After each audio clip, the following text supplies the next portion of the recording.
Dimanche 17 mars 2024, mesdames et messieurs, bonsoir et bienvenue au rendez-vous de l'actualité sur ESAE TV. Tout de suite, le sommaire. La Cour constitutionnelle a rendu ce jeudi 14 mars 2024 son verdict sur la question de conformité de la nouvelle version du Code électoral votée par l'Assemblée nationale en sa séance du 5 mars 2024. Saisie par de multiples recours sur la question, la Cour constitutionnelle déclare le texte conforme à la Constitution. Vous suivrez en début de cette édition le décryptage de Clément Adeoti Adéchian, promoteur du groupe de presse ESAE. La Haute Autorité de l'Audiovisuel et de la Communication RAC se renouvelle avec le démarrage du processus électoral. Les élections des représentants de la presse au sein de l'autorité de régulation se tiendront le 9 juin prochain. À l'occasion, un cadre juridique et un calendrier électoral est exposé au FETIA. On en parle dans ce journal. Le stade général Mathieu Kérékou de Cotonou, entièrement rénové en 2021, encourt aujourd'hui le risque d'un déclassement de son statut de stade de normes internationales. Une mission d'inspection de la FIFA a relevé qu'il y a quelques mois certaines irrégularités au sein de ce seul stade homologué au Bénin. Une situation qui suscite diverses réactions et commentaires dans le rang des acteurs sportifs béninois. Suivrez dans un instant les réactions de quelques-uns.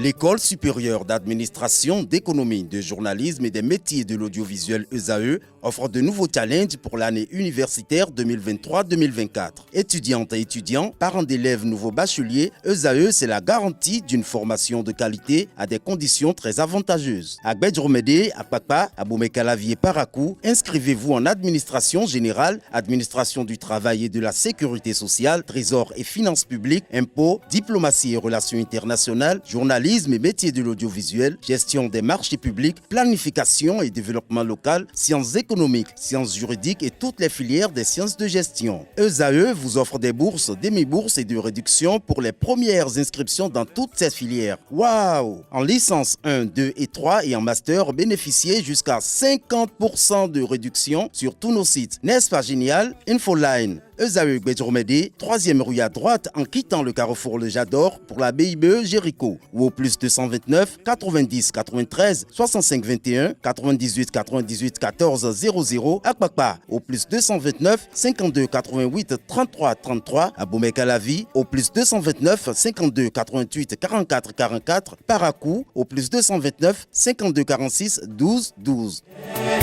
ESAE, l'excellence à un nom.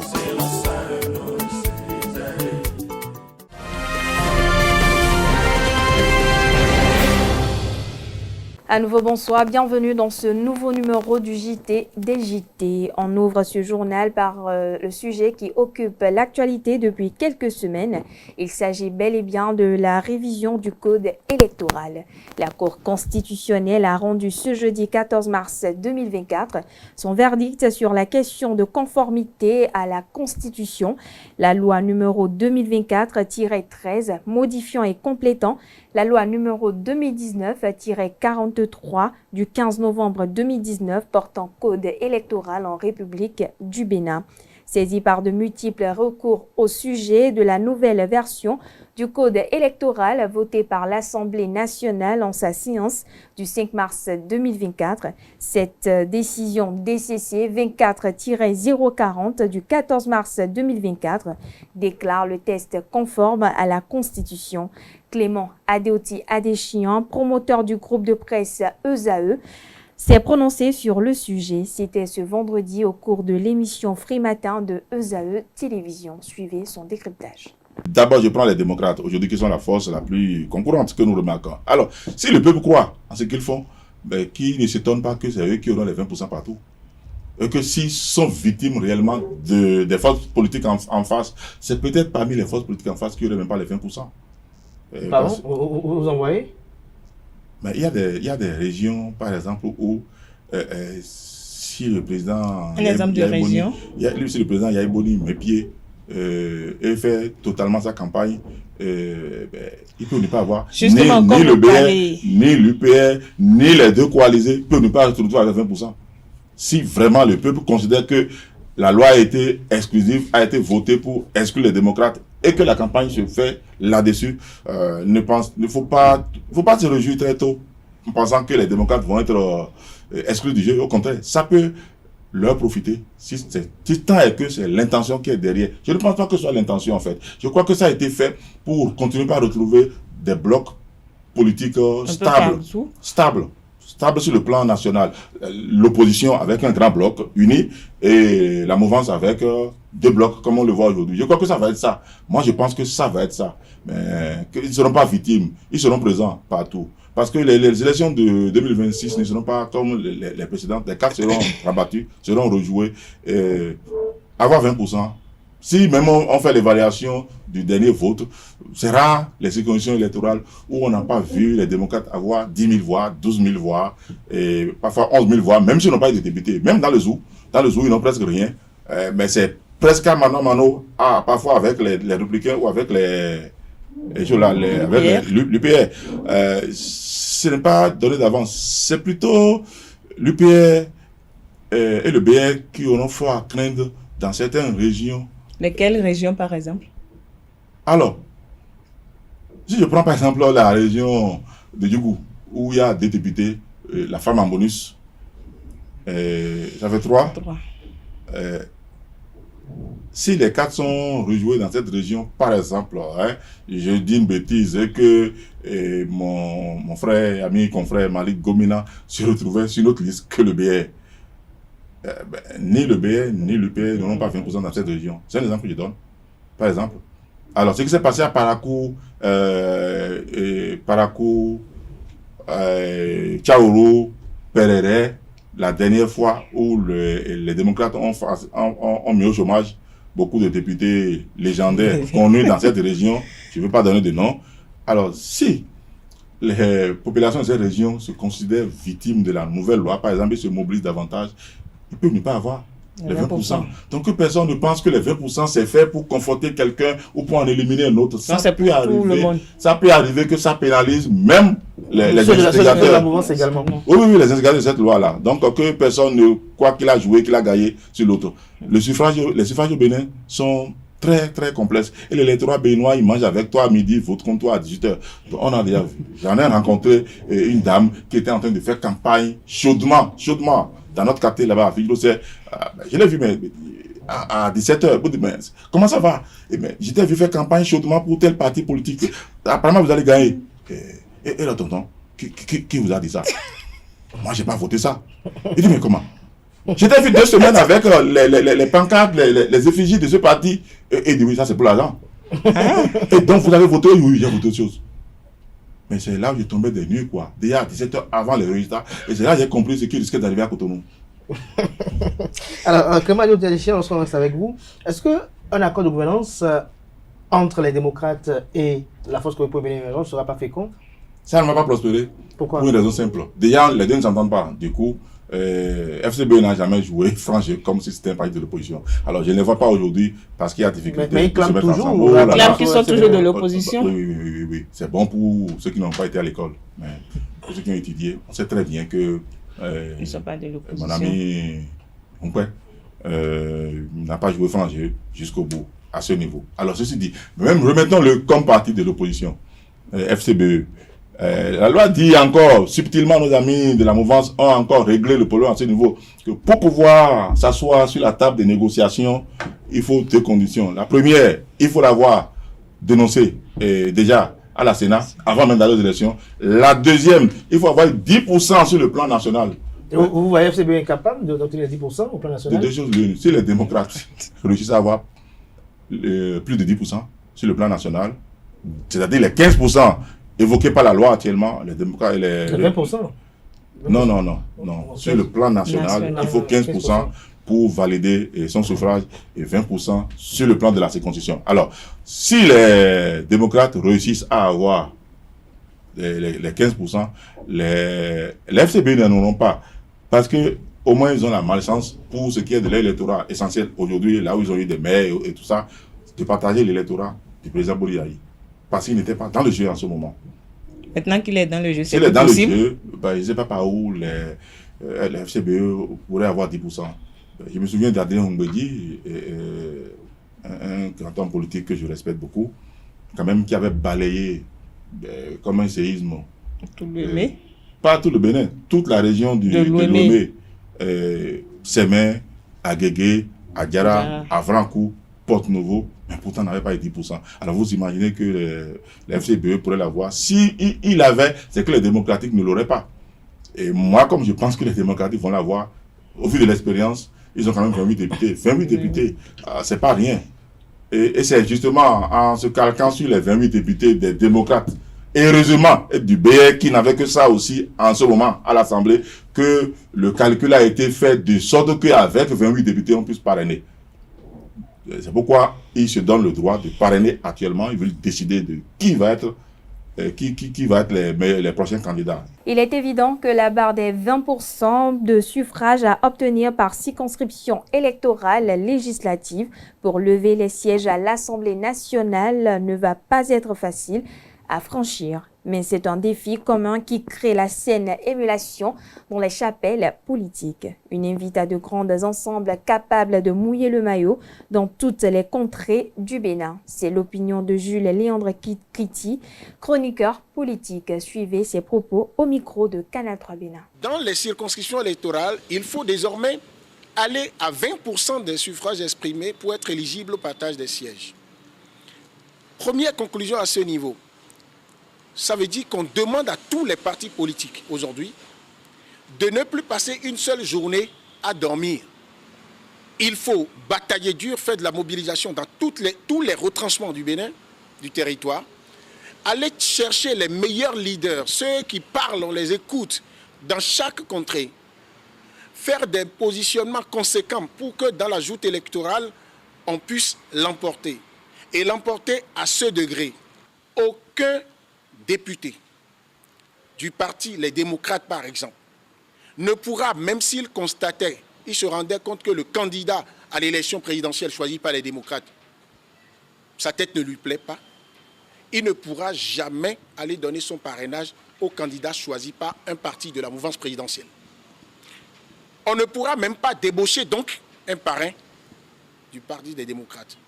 De même, un député de la mouvance présidentielle, s'il ne veut pas donner son parrainage au candidat choisi par son parti, il a la latitude d'aller donner son parrainage à un autre candidat de la mouvance présidentielle. Ce qui fait que le citoyen qu'il a vu comme un acteur politique majeur de la mouvance présidentielle, quand il le voit en train de donner son parrainage à un candidat de la mouvance présidentielle, il n'est pas étonné, il n'est pas choqué. Il y a de la lisibilité, de la cohérence. Et c'est d'ailleurs pour toutes les formations politiques que ça ne va pas être facile d'aller à 20%. Mais est-ce qu'on ne légifère pas pour l'avenir, pour avancer? Est-ce qu'une disposition légale qui tracte tout le monde vers l'effort, qui demande à tout le monde d'aller rechercher dans cette triple les ressources pour pouvoir avancer, est-ce que ce n'est pas une bonne chose? Moi, j'ai envie de répondre, ça ne va pas être facile, c'est dur, mais c'est pour avancer. Et c'est en cohérence avec l'objectif annoncé par le chef de l'État et que les parlementaires ont compris. Le Conseil hebdomadaire des ministres s'est tenu cette semaine sous la présidence effective du chef de l'État, chef du gouvernement et président de la République, Patrice Talon. Comme à l'accoutumée, d'importantes décisions ont été prises. À ce propos, je vous invite à suivre le point avec le porte-parole du gouvernement, Wilfried Léandre Ngbeji. Ainsi, en point 1. Actualisation des études architecturales et techniques réalisées dans le cadre de l'extension de l'hôpital de zone à la date Fosé en vue de l'érection d'un service des Grands Brûlés. Ces études initialement conduites en vue de l'extension du dit hôpital portaient sa capacité de 65 à 150 lits, dont un complément de 6 lits pour le service des Grands Brûlés et 8 pour la traumatologie. Mais, au regard des accidents graves intervenus dans notre pays au cours de l'année 2023 et ayant causé des cas sévères de brûlures, il paraît pertinent de disposer d'une unité de prise en charge des Grands Brûlés de capacité plus élevée et aux normes internationales. Dès lors, il sera possible de soigner un nombre plus important de patients, le cas échéant. Aussi, est-il envisagé de redimensionner le projet initial d'extension de l'hôpital par l'actualisation des études architecturales et techniques. Dans ce cadre, il est prévu 16 lits pour la prise en charge des grands brûlés et 12 pour la traumatologie. Afin de capitaliser les travaux déjà effectués, le Conseil a marqué son accord pour la contractualisation avec le même cabinet japonais, Architect Endo Takeshi, qui avait déjà réalisé les premières études. En point 2. Contractualisation pour des missions de réalisation, le contrôle et la surveillance des travaux de réhabilitation ou d'aménagement et de bitumage de routes. Poursuivant la mise en œuvre du programme de densification et de modernisation du réseau routier national, le gouvernement a autorisé la contractualisation avec divers groupements, cabinets et entreprises qui prend en compte plusieurs axes d'un linéaire total de 332 km environ. Ce faisant, les travaux à exécuter renforceront ces infrastructures en les adaptant au volume du trafic sans cesse croissant, de même qu'ils favoriseront de meilleures conditions de transport des personnes et des biens.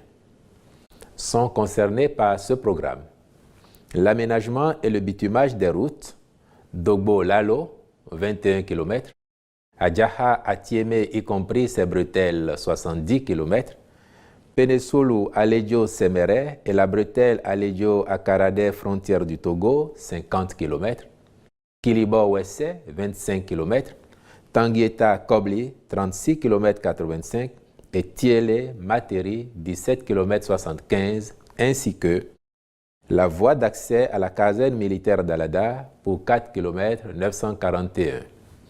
L'aménagement en terre des axes Klekame à Gbanizon-Abomé, 27 km 3, dont la construction d'un pont à Hogbeya. Wessé-Anseke, 22 km. Glazoué-Wedeme-Laotan-Logozoé, 22 km. Glazoué-Asante-Aklangpa, 32 km. Puis la voie d'accès à l'hôpital psychiatrique d'Alada pour 2 km 736. La construction en zone périurbaine de 9 ponts unibridge et 16 ouvrages de type Dalo en béton préfabriqué. Les ministres concernés sont instruits d'accomplir les diligences nécessaires aux fins de conclure les marchés avec les prestataires sélectionnés pour le démarrage effectif des travaux, de même que l'exécution des missions de contrôle et de surveillance conformément au cahier de charges des cabinets retenus. En point 3, réalisation des études complémentaires d'avant-projet détaillé et d'élaboration des dossiers d'appel d'offres du projet de contournement nord de Cotonou-Konoko. Dans le but de réduire l'impact social de ce projet autoroutier d'envergure, il est retenu de repositionner à l'ouest de la lagune de Cotonou le barreau de liaison initialement prévu pour passer à l'est de la lagune.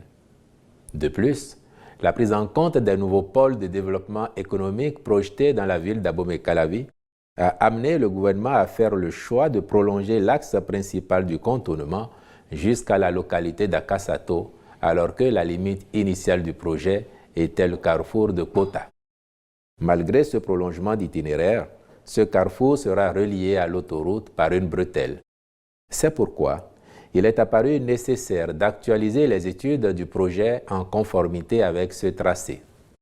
Aussi, le bureau retenu aura-t-il pour mission de réaliser, dans un délai de 5 mois, les études techniques complètes niveau avant-projet détaillé du barreau, les études techniques complètes de la section Kota à Kassato, le réallotissement et le phasage du projet en 3 lots et la mise à jour des rapports existants, l'élaboration des dossiers d'appel d'offres pour l'ensemble des lots. Au chapitre des rencontres et manifestations internationales, sous cette rubrique, le Conseil a autorisé l'organisation à Cotonou du 22 au 23 mars 2024 du 13e congrès de la Société de médecins anesthésistes réanimateurs du Bénin, l'organisation au Bénin du 1er au 5 avril 2024 du premier colloque mondial des 30 ans de mise en œuvre du programme d'action de la Conférence internationale sur la population et le développement, la participation du Bénin du 20 avril au 24 novembre 2024 à la 60e Biennale internationale d'art de Venise en Italie. Enfin, au chapitre des mesures individuelles, au ministère du Travail et de la Fonction publique, et sur proposition du ministre, M. Komlan Jules Yawenou est nommé directeur adjoint de cabinet. Par ailleurs, sont promus dans divers grades les officiers supérieurs et généraux ci-après.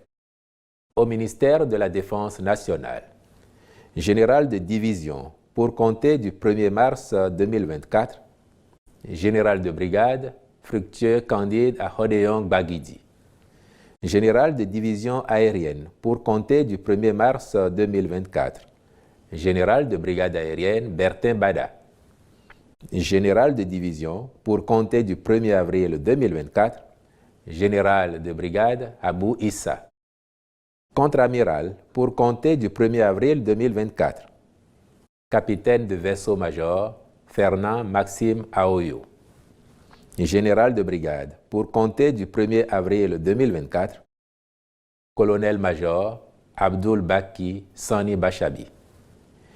Au ministère de l'Intérieur et de la Sécurité publique, inspecteur général de police de première classe pour compter du 1er mars 2024, inspecteur général de police de deuxième classe Soumaïla Alabiyaya, inspecteur général de police de deuxième classe pour compter du 1er avril 2024, contrôleur général major de police à Hofoji Nazer Unokpe. Je vous remercie. En marge de la livraison du Conseil des ministres, le porte-parole du gouvernement s'est prêté à un exercice d'explication, de test sur le nouveau code électoral, notamment sur le maintien ou non des alliances ou accords pour aller aux élections.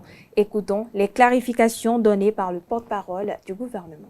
Ce code maintient l'interdiction de coalition ou d'alliance pour aller aux élections. Ce qui veut dire que 2, 3 ou plus partis de même obédience politique n'ont plus la possibilité de faire une liste unique pour aller aux élections. Cela se passait bien avant, mais la réforme du code électoral intervenue il y a quelques années avait déjà interdit cela. Et certains de nos compatriotes s'interrogent sur le fait de savoir si le code actuel remet en vigueur la possibilité de faire des alliances ou des coalitions pour aller aux élections. La réponse est clairement non. L'interdiction de coalition ou d'alliance est maintenue dans le code électoral. Donc il n'y a pas de confusion possible, il n'y a pas d'amalgame à faire. Il n'y a plus de possibilité chez nous, pour les partis politiques, de faire des alliances ou des coalitions pour aller aux élections avec une liste unique. La raison en est simple. C'est parce que nous voulons que ces partis existent par eux-mêmes et soient suffisamment forts en étant présents partout dans le pays, dans toutes les circonscriptions, pour devenir de véritables partis nationaux, ayant une envergure couvrant le territoire national et toutes les circonscriptions électorales à la même enseigne. La vice-présidente du Bénin, Mariam Tchabi Talata, a pris part à la 68e session annuelle de l'ONU sur la condition de la femme à New York. La vice-présidente de la République conduit une délégation composée de la ministre des Affaires sociales et de la présidente de l'Institut national de la femme. En marge des activités de cette session, la vice-présidente a échangé avec la directrice exécutive d'ONU-SIDA. La rencontre s'est déroulée au siège de l'institution même. Suivons ensemble la réalisation de la télévision nationale. Vous allez bien? Les échanges entre la vice-présidente de la République du Bénin et la directrice exécutive de ONU-SIDA se sont focalisés sur l'accès aux services de santé et la prévention contre le VIH-SIDA. L'intérêt est surtout porté sur les filles et les jeunes femmes concernées par les nouvelles infections. Le Bénin reste admiratif dans ses efforts pour la lutte contre le VIH-SIDA aux yeux de la directrice exécutive de ONU-SIDA. Nous avons discuté sur la manière d'inverser la tendance des nouvelles infections, que ces nouvelles infections s'arrêtent et que les décès s'arrêtent. Principalement, nous nous préoccupons de la situation des jeunes femmes et des jeunes filles. Elles sont plus concernées par ces nouvelles infections. Nous avons parlé de la manière d'utiliser l'espace de l'éducation en permettant à toutes les filles d'atteindre le niveau primaire jusqu'à la fin de l'école secondaire et les politiques que nous devons mettre en place pour les protéger contre le VIH.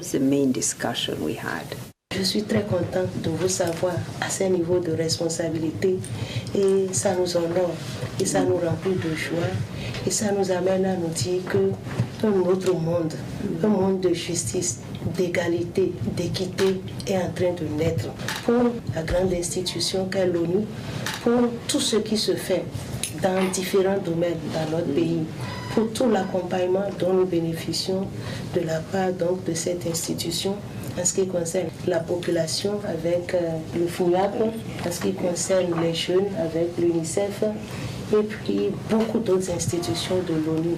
Sans cet appui-là, nous allons peut-être faire des choses, mais pas autant que ce que nous faisons grâce à l'appui de l'ONU et aux directions spécialisées de l'ONU dans notre pays.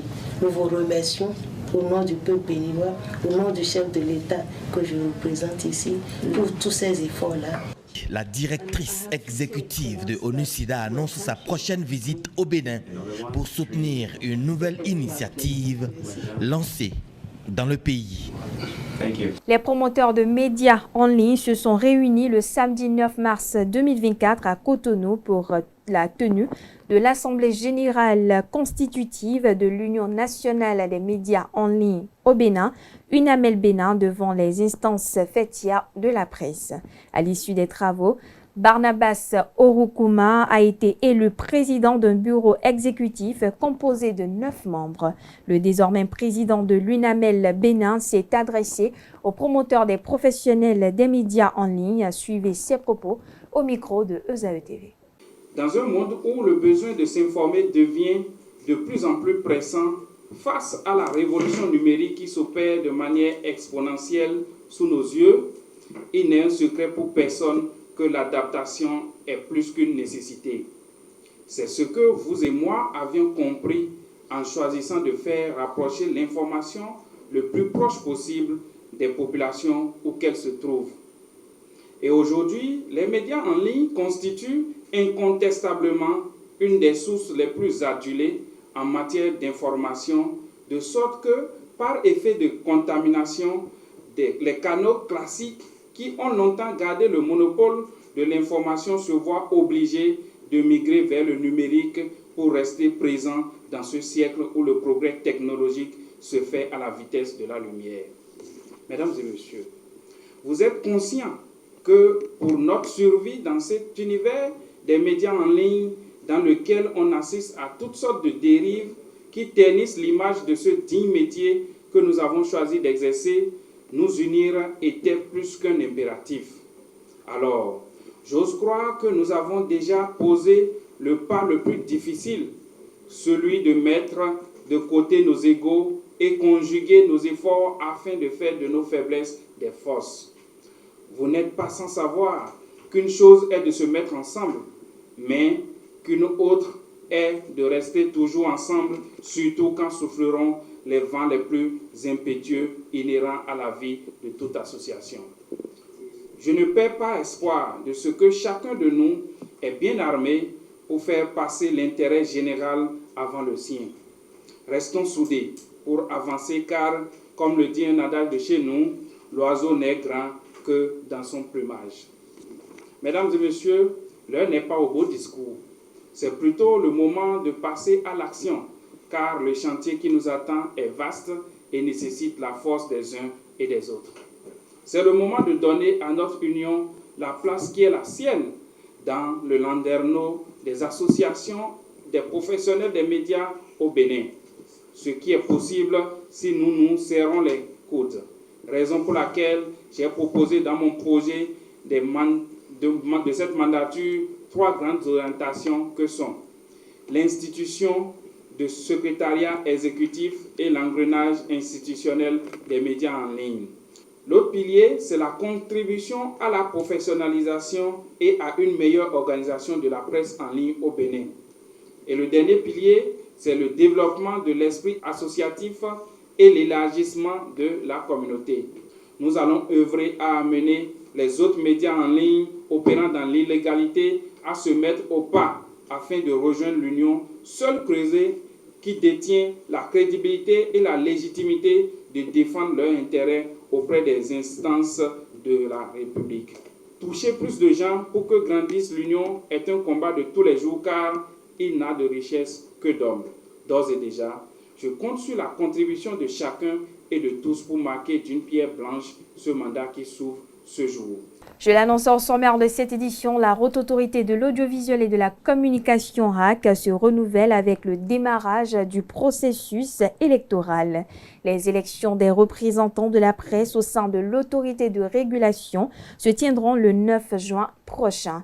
La Commission électorale nationale autonome Sénat apporte son expertise à cette élection. Les deux institutions ont élaboré un mémorandum d'entente, un cadre juridique et le calendrier électoral exposé aux fêtières. Le point de la rédaction de l'ORTV. Voilà qui vient conclure le mémorandum d'entente entre la HAC et la Sénat. Les deux institutions se donnent la main pour l'organisation des élections des professionnels des médias, devant siéger pour le compte de la 7e mandature de la Haute Autorité de l'Audiovisuel et de la Communication. Au terme des dispositions de la Constitution béninoise et de la loi organique sur la HAC, les membres de la Haute Autorité de l'Audiovisuel et de la Communication sont désignés pour un mandat de 5 ans renouvelable une fois. Le renouvellement des membres de la HAC doit intervenir au moins un mois avant l'expiration de leur mandat. Pour mener à bien le processus électoral, la Haute Autorité de l'Audiovisuel et de la Communication et la Commission électorale nationale autonome ont élaboré un mémorandum, un cadre juridique et un calendrier électoral, s'engageant ainsi à tout mettre en œuvre pour la réussite de cette mission à eux confiée par le législateur béninois. La présente rencontre marque le lancement du processus électoral. Les électeurs sont officiellement convoqués aux urnes le dimanche 9 juin 2024 pour élire les 3 représentants des professionnels des médias à la HAC. Les opérations d'inscription vont se dérouler dans les mairies choisies comme centre de recensement, retenu ou tout autre lieu, et pendant une période de 10 jours, de 9h à 17h. L'occasion est saisie pour procéder à la remise symbolique de la décision portant cadre juridique des élections en question aux associations fêtières des professionnels des médias. La présence des associations fêtières de la presse à la présente cérémonie témoigne de notre contribution à l'organisation d'élections libres et transparentes. Les déclarations de candidature seront reçues au siège de la Commission électorale nationale autonome à Cotonou le 30 mars 2024.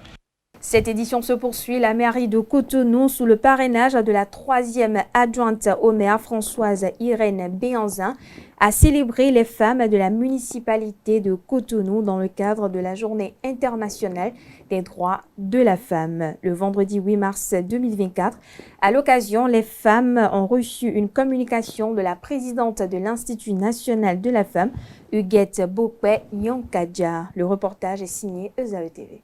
La mairie de Cotonou a célébré ses femmes en ce 8 mars. Sous le parrainage de la 3e adjointe au maire, Françoise Irène Béanzin, les femmes employées de la municipalité se sont retrouvées pour commémorer la Journée internationale des droits de la femme, avec pour thème accélérer le rythme de l'investissement en faveur des femmes pour un développement véritable, durable et inclusif.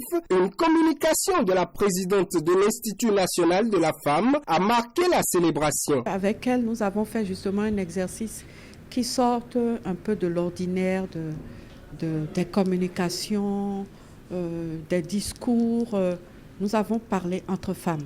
C'est ça qui est intéressant. Nous avons partagé des témoignages, j'ai partagé avec elle des vérités à partir de cas que nous vivons, à partir de tout ce que j'ai pu entendre de ma vie d'avocate qui fait plus de 30 ans et aussi de ma fonction de responsable de l'Institut national de la femme pour ramener dans la famille, dans la sphère domestique, dans la sphère de la vie de couple, dans la sphère conjugale et aussi sur les lieux de travail, la réalité de ce qui favorise en termes de comportement, en termes de contexte, en termes de culture, de sociologie, ce qui favorise les violences à l'égard de la femme, mais surtout pour que on en prenne conscience déjà, qu'on comprenne qu'on a aussi la possibilité, on a le choix de dire non à la violence, et aussi que ce n'est pas une affaire des femmes à régler par des femmes, mais que c'est une pandémie qui regarde toute la nation et qui demande que femmes et hommes se mettent ensemble pour réfléchir. Cette noble initiative a pour but de valoriser les femmes de la municipalité de Cotonou. Pour moi, la journée de la femme représente tous les sacrifices sur des siècles. Des femmes pour leurs droits, c'est une journée qui permet de se rappeler de toutes les luttes féministes qui ont pu avoir lieu par le passé, de toutes les revendications que les femmes font au quotidien. Sur ce, je souhaite bonne fête à toutes les femmes, sans oublier les hommes. À ce rendez-vous, plusieurs personnalités de la municipalité ont répondu présent. Le secrétaire exécutif représenté salue les valeureuses femmes. Chers personnels féminins de la mairie de Cotonou, je voudrais saisir cette opportunité pour vous inviter à plus de cohésion, d'engagement et d'ardeur au travail, afin de permettre à la ville de Cotonou de relever les défis majeurs auxquels elle se trouve confrontée. Les femmes boostées s'engagent pour un impact véritable dans la société. Une cérémonie de remise de prix aux lauréats de la compétition dénommée Prix AWA, organisée par l'agence belge de développement Enabel. Après Bruxelles, les deux gagnantes béninoises sont honorées au Bénin par l'ambassadrice du Royaume de Belgique près le Bénin. C'était en présence de la présidente de l'Institut national de la femme et bien d'autres personnalités. Canal 3 Bénin y était. Voici leur récit. Adetola Daniel Adanlao et Alida Awandinou sont les deux lauréates béninoises qui ont remporté le prix AWA édition 2023. Respectivement première et deuxième dans les catégories start-up et prix du public, elles reçoivent chacune leur distinction. C'est un grand honneur déjà d'avoir reçu de la main de la ministre de la coopération belge à Bruxelles, d'avoir reçu ce même prix à Bruxelles et de recevoir également ce prix au Bénin qui vient m'honorer à nouveau chez moi. Pour moi, ce prix représente beaucoup. Ces femmes, à travers leurs initiatives, contribuent activement à la protection de l'environnement et intègrent des pratiques durables dans divers secteurs d'activité. Leur travail illustre parfaitement comment l'innovation et l'engagement peuvent générer un impact positif, significatif sur la communauté et l'environnement.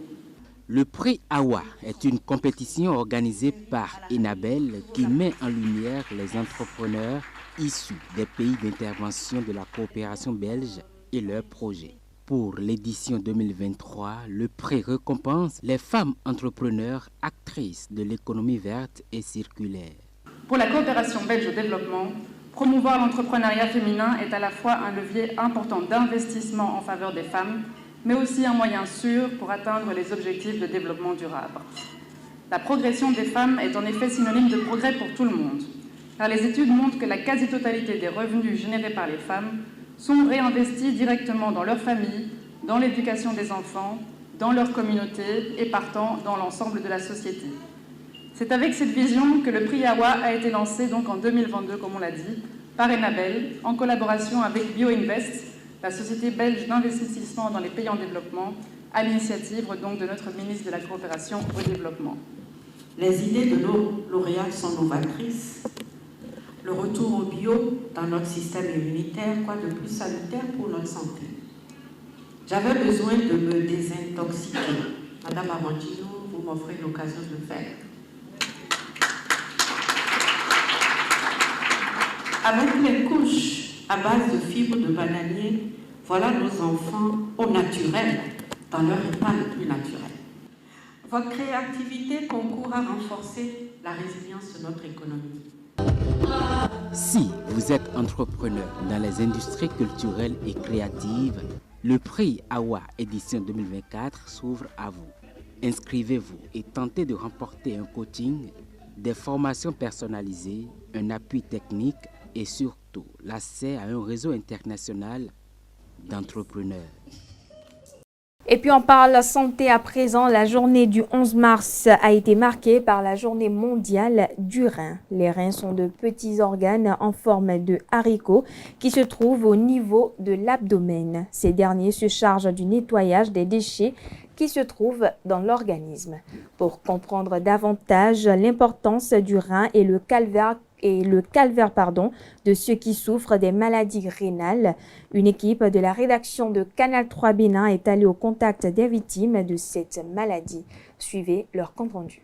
En première position, nous avons l'hypertension artérielle. Quand la pression avec laquelle le sang circule dans le corps est trop élevée, voilà, de façon permanente, alors là, ça abîme le rein, puisque au sein des reins, il y a de petits filtres. Et ces filtres-là sont constitués de vaisseaux sanguins. Et quand donc la pression avec laquelle le sang circule est trop forte, ça peut les faire péter un à un. Et nous avons dans chaque rein 1 million. Donc chacun naît avec 2 millions environ. Et à force de faire péter un à un ces glomérules, on finit par ne plus en avoir plusieurs. Et donc le rein n'arrive plus à faire son travail comme il se doit. Donc l'hypertension artérielle au premier rang. Ensuite le diabète qui le suit. Et après, il y a d'autres maladies héréditaires. Et puis, il y a aussi les prises de toxiques, telles que les tisanes qu'on prend sans dose, des médicaments contrefaits. Si vous ne faites pas de dépistage, vous ne saurez rien. Respectez une bonne hygiène de vie. Donc, boire beaucoup d'eau, manger moins salé, moins sucré, moins gras. Ouais. Faire une activité sportive, au moins 30 minutes d'activité sportive, 5 fois par semaine. On parle religion à présent. La communauté musulmane a débuté cette semaine le mois du Ramadan. Un mois de jeûne. Les fidèles musulmans sont appelés à jeûner pour accomplir l'un des 5 piliers de l'islam. C'est également pendant le mois du Ramadan que le Coran aurait été révélé au prophète Mohammed. Il est célébré le 9e mois du calendrier islamique. Comment bien vivre son Ramadan? Élément de réponse avec El Hadj Bassirou Lassissi, islamologue et professeur de la langue arabe. Il s'exprime au micro de EZAE TV. Le mois de Ramadan étant à la porte, tout d'abord, le bon fidèle musulman doit chercher comment accueillir ce mois de Ramadan. Et l'accueil du mois de Ramadan, qui est une préparation en avance pour accueillir ce mois de Ramadan, commence par une préparation qui demande de s'excuser auprès d'Allah, qui demande de demander le pardon d'Allah, qui demande la miséricorde d'Allah. Oh Allah, l'année passée, j'avais jeûné le mois de Ramadan. Est-ce que je l'ai bien fait? Est-ce que ça a été accepté par toi, mon Seigneur? Pardonne-moi Allah, cette fois-ci, je vais quand même redoubler mes efforts. Au fait, après le mois de Ramadan passé, nous sommes tous des êtres humains. Et bien sûr que nous avons commis des péchés que nous savons, peut-être d'autres que nous ne savons pas. Alors, la situation ou bien la logique nous interpelle à se retourner vers Allah subhanahu wa ta'ala pour son pardon. Et comme le prophète l'a dit, le mois de Ramadan vers un autre mois de Ramadan, c'est le pardon d'Allah de tous les péchés qui existent là. Ce qui veut dire que Allah nous a facilité le mois de Ramadan passé. Et nous voyons aussi devant un mois de Ramadan qui arrive, l'intervalle que nous avons passé, le temps que nous avons passé entre ces deux Ramadans, nous avons commis des péchés et que le pardon d'Allah est nécessaire. Le pardon d'Allah est garanti pour nous si nous demandons le pardon. Donc, comme le prophète nous a déjà dit que c'est un pardon qui existe entre les deux Ramadans, alors pour nous, c'est de ce diriger vers Allah subhanahu wa ta'ala, demander son pardon, qu'il nous pardonne les péchés et que nous nous reconvertissons pour dire que vraiment, je ne vais plus répéter ces péchés. Ça, c'est d'un autre côté. Aussi, nous nous apprêtons avec une crainte d'Allah subhanahu wa ta'ala, comme on nous l'a dit, apprêtez vos valises. Mais la meilleure manière d'apprêter les bagages pour accueillir le mois de Ramadan et aussi toutes les autres adorations, c'est la crainte d'Allah subhanahu wa ta'ala. Cette crainte d'Allah, c'est pour dire que Allah, je vais jeûner le mois de Ramadan pour avoir ta grâce, ta bénédiction, pour avoir ta crainte. Et alors l'intention est formulée que le jeûne, que tu vas le faire, dont tu t'apprêtes aussi pour accueillir le mois de Ramadan par cette crainte. Et aussi la bonne intention, l'intention que vraiment je vais jeûner à cause d'Allah. Parce que le jeûne, comme le prophète l'a dit, sallallahu alayhi wa sallam, as-sawmuli wa ana ajzi bihi. Allah a dit que le jeûne est pour moi et c'est moi qui vais récompenser. Alors le jeûne est pour Allah. Donc tu vas dire, Allah, je vais jeûner pour toi. Ce n'est pas que je vais jeûner pour que les gens sachent que moi aussi j'ai jeûné. Ce n'est pas si je ne jeûne pas, maintenant on va dire que moi je ne jeûne pas. Alors pour éviter toutes ces mauvaises intentions, la meilleure manière, la bonne solution est que tu t'apprêtes avec une sincérité, une bonne intention. Ce n'est pas une phrase à formuler, mais c'est une intention du cœur. Et le cœur est prêt à le faire et que tous les organismes sont prêts à accompagner le cœur. Toujours dans le même registre, événement sacré dans la religion musulmane, le Ramadan a lieu le 9e mois du calendrier musulman, et cette année, les fidèles ont débuté le jeûne ce 11 mars 2024.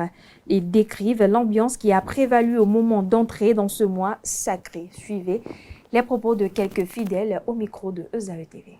Le carême est vraiment bon pour tout être humain sur la terre.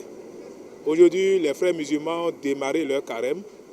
Nous leur souhaitons bonne traversée et beaucoup de courage. Et nous sommes en communion de prière avec eux.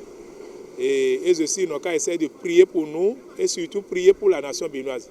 Puisque notre nation aujourd'hui a besoin de prière.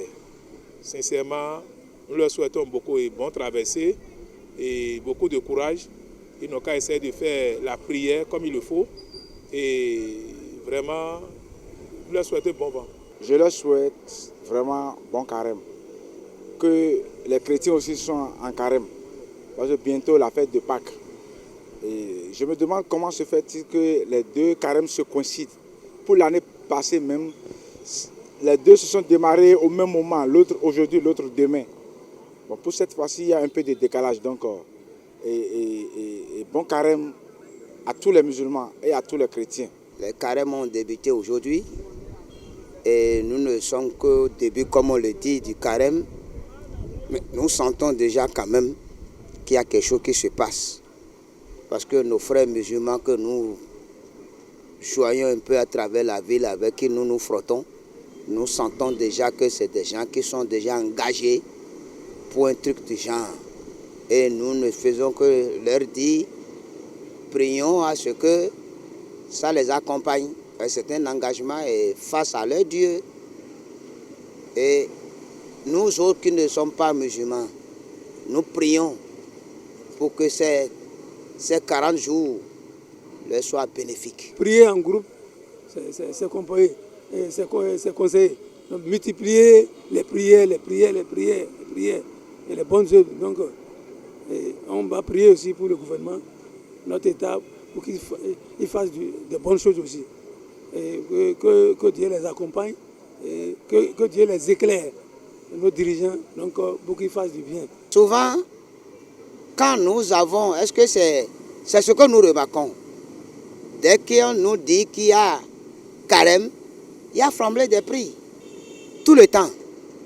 Depuis des années que moi j'ai connu ce qu'on appelle carême jusqu'ici, quand on dit carême, il y a flambé. Mais ce que moi je veux dire, monsieur le journaliste, pourquoi pas mon État, chaque fois quand il y a carême, de chercher à subventionner certains produits de base, comme le lait, comme le riz, comme l'huile, le gouvernement quand même, au nom de cette prière, subventionner certaines choses pendant les 40 jours là. Ceux qui vendent les fruits là, ils n'ont qu'à savoir raison garder et savoir que nos frères ne seront pas punis. Parce qu'on sait que les musulmans consomment beaucoup de fruits et rapidement les prix montent. On monte les prix n'importe comment. Il n'y a plus de contrôle à ce niveau-là. C'est pas bon. Mais ce mois-là, c'est un mois béni. Donc, si vous faites, c'est vous qui sera récompensé. Est-ce que vous voyez? Donc, on va jusqu'à la fin, c'est 29 ou 30 jours. Après ça, il y a encore un bonus de 6 jours.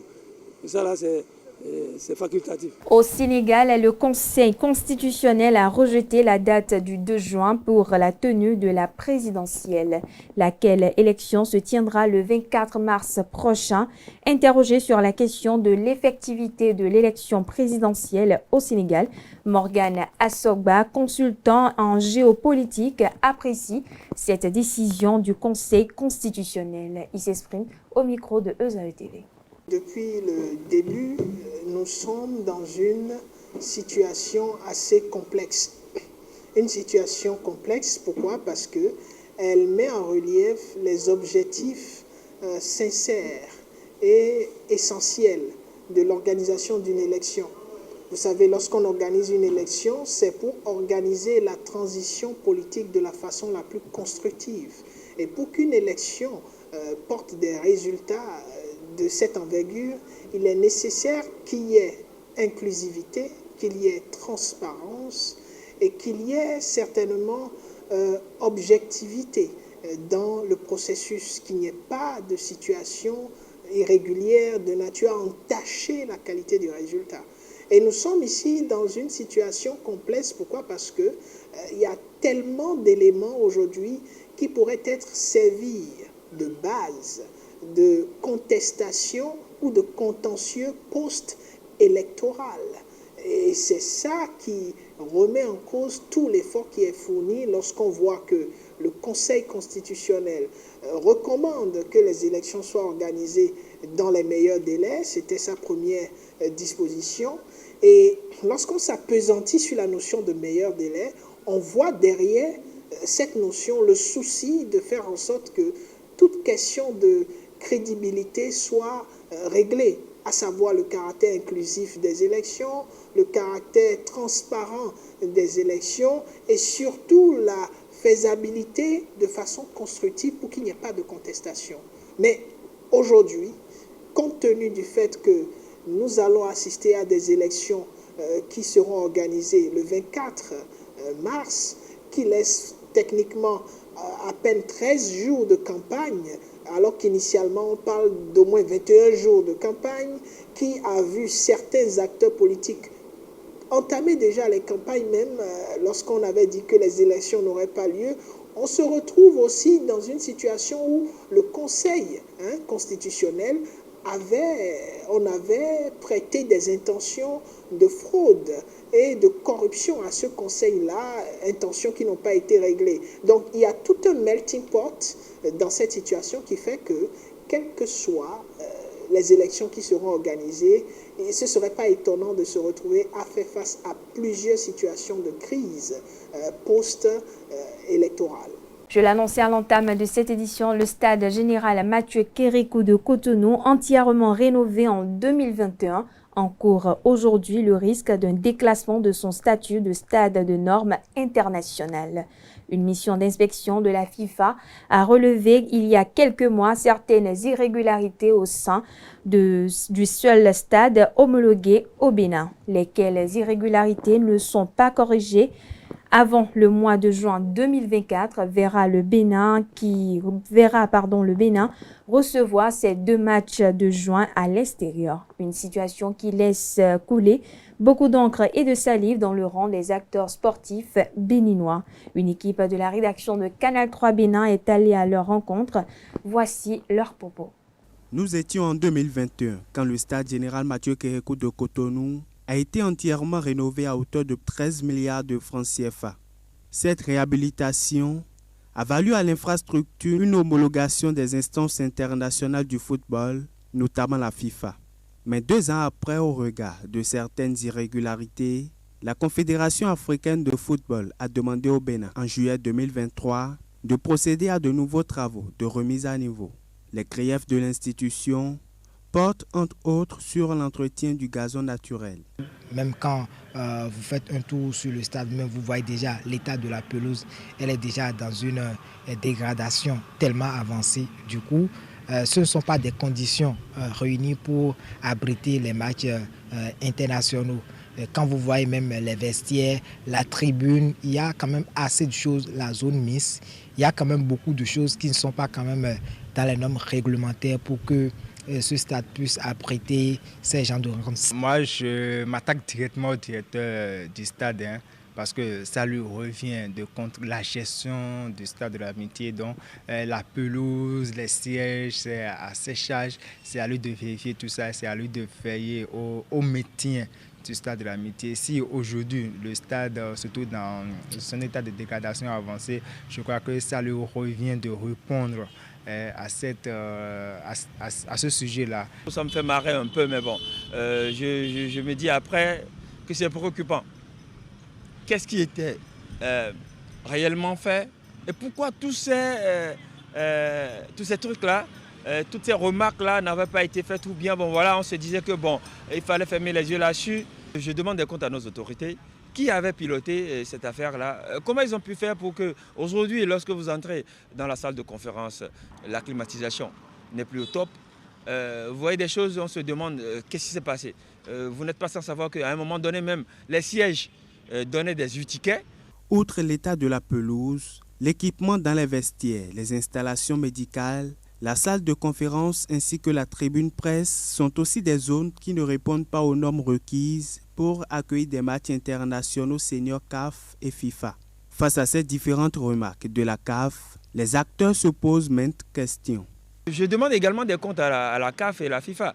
Comment se fait-il qu'ils homologuent des stades et puis quelques mois après ils reviennent en arrière pour commencer par lister des choses? C'est pourquoi on a dépensé assez de sous pour un truc qui ne va pas durer dans le temps.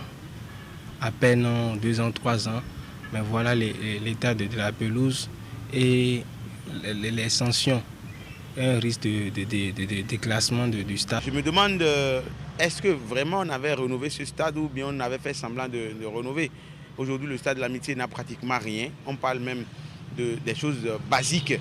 On parle de l'infirmerie d'un stade aux normes internationales.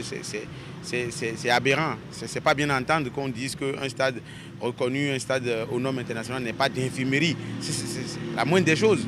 On parle des bureaux, des officiels, dans un stade reconnu. À ces différentes irrégularités viennent s'ajouter les travaux de construction autour du périmètre du stade qui ont un impact négatif sur l'organisation des matchs officiels.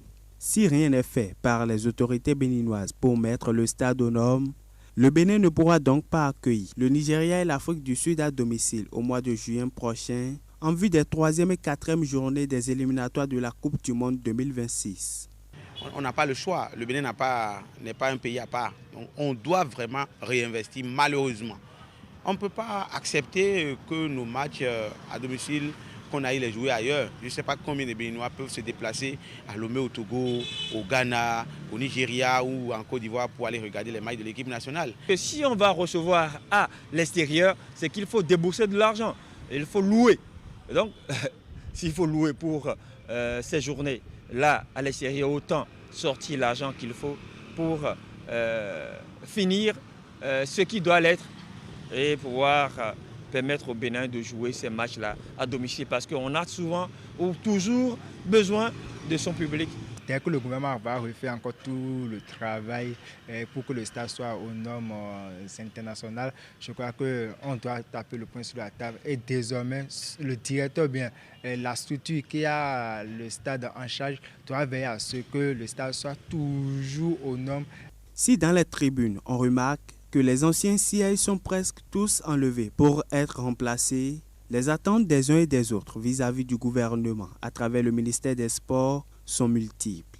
En attendant la réaction des autorités en vue de redorer le blason du stade général Mathieu Kérékou de Cotonou, chacun de son côté croise les doigts. Les matchs de la Super League professionnelle de football sont émaillés de faits de jeu impactant ainsi les résultats finaux. Coton Football Club, double champion en titre, n'est pas épargné par cette situation. En tout cas, Victor Zvonka, entraîneur des cotonniers, relève l'impact sur son début de seconde phase de championnat difficile. Suivez plutôt. Moi, je voudrais d'abord revenir sur les 2 défaites que l'on a, parce que beaucoup de gens parlent de notre défaite. Mais à un moment donné, il faut les analyser. Moi, je regarde pratiquement chaque semaine entre 3 et 4 vidéos de tous les adversaires qu'on va rencontrer. Je vois quand même qu'il y a des petites erreurs qui sont faites, mais on n'en parle pas assez parce qu'on laisse passer. Vous savez, quand tu joues contre Dragon et qu'au bout de 30 secondes, il y a un pénalty flagrant qui n'est pas sifflé, que tu en as un deuxième qui est sifflé que tu rates, tu en as un troisième qui est mérité pour l'adversaire et que tu perds 1-0, tu te dis, déjà, c'est compliqué. Quand tu vas à Takunin et que tu vois qu'on égalise à la 70e et que l'arbitre de touche signale hors-jeu et qu'il n'y a pas hors-jeu d'au moins 1 mètre, c'est sûr que pour les supporters et pour les gens, ce n'est pas la même notion en disant « ils ont encore perdu ». Oui, mais regardez le contenu, regardez ce qui s'est passé. Et si vous regardez bien, vous allez voir que ce n'était pas mérité et que malheureusement, on a été victime de quelque chose. Donc moi, jusqu'à présent, je ne m'en plaignais pas parce qu'à un moment donné, de se plaindre, c'est une chose. J'ai compris comment ça fonctionne maintenant depuis 3 ans. Mais je pense qu'à un moment donné, vous savez, toute la semaine, on travaille dur. Hein. Les joueurs, il faut les remettre dans le bon sens. Vous avez fait 700 km. Vous avez marqué un but qui est valable. Moi, quand tu rentres, ben, tu n'es pas content. Tu es obligé de le dire aux joueurs. Et quand tu le dis aux joueurs, ben, ça passe ou ça passe pas. Donc, à un moment donné, je pense que les joueurs en sont conscients et font le maximum pour gagner les matchs. Et quand aujourd'hui, on n'a rien lâché, on a eu des occasions à la pelle. Et puis, il a fallu attendre un coup de pied arrêté pour marquer. Donc, ça veut dire que les joueurs veulent toujours aller de l'avant. Ils veulent garder ce titre. Donc on va tout faire naturellement pour le faire. Et puis dans les prochaines rencontres, et naturellement la Sobemap qui arrive la semaine prochaine, qui arrive dans 3-4 jours. Justement, le technicien français et ses poulains ont à cœur de freiner l'élan des dockers de la Sobemap avec le soutien de leur public, notamment les femmes du réseau des supporters de Coton Sport Resco, absentes le mercredi dernier lors du match contre Ayema. Je sais que ça sera un match compliqué. Hein.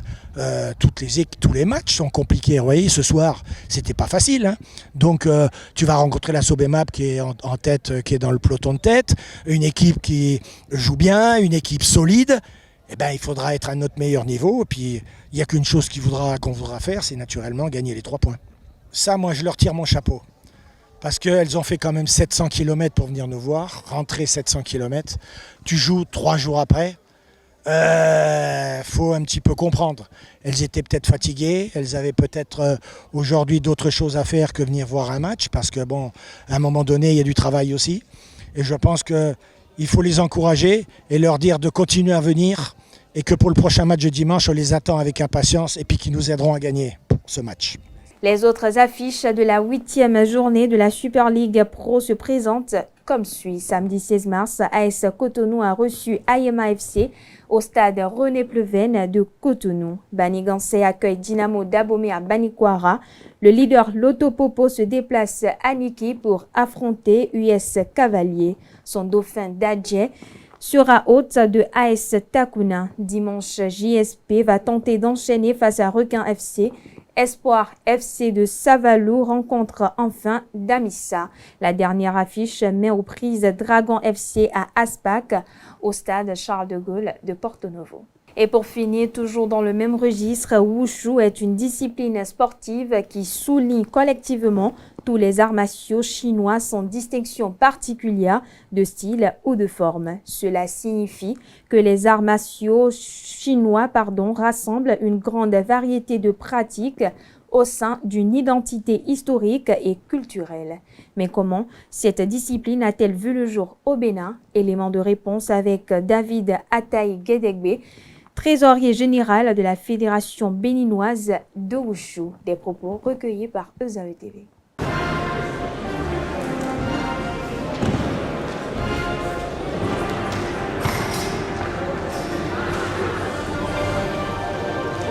précurseur de cette discipline au Bénin, c'est le grand maître Patrice Komena. C'est lui qui a ramené le wushu au Bénin.